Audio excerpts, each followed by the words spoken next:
first of all, the council tax freeze, offering councils £140 million. COSLA had originally asked for £300 million in order to fund this. So where'd you come up with the figure for £140 million?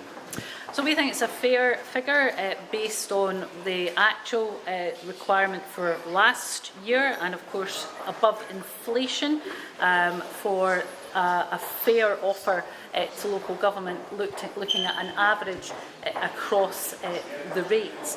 I think also when you look at the £300 million the figure that's been used, based on the Fraser of Allender Institute, that included £188 million for the council tax multiplier. Clearly that's a policy we have dropped, and when you take that out of their calculation, the figure that you're left with is very close indeed to the figure that we are offering at local government. So we'll continue to talk to local government about how we can take this forward in a constructive way. Yeah, we know that some councils have been talking about increases in the double figures of around 10%, but you're saying this will be on average of 5%. So are you expecting any sort of kind of pushback from councils on this?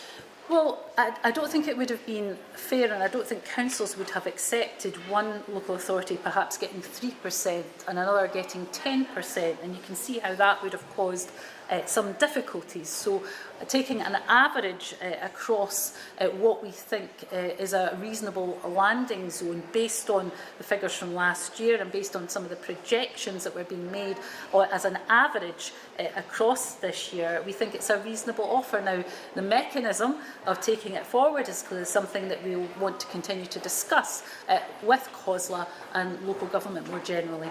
But would there be any consequence for any council if they decided they wanted to go their own way and put council tax up by, first, let's say, 10%? Well, I want to keep the discussion with COSLA in a very constructive space about trying to reach an agreement rather than thinking along those lines. And I think that's the space I want to get into as we take this forward.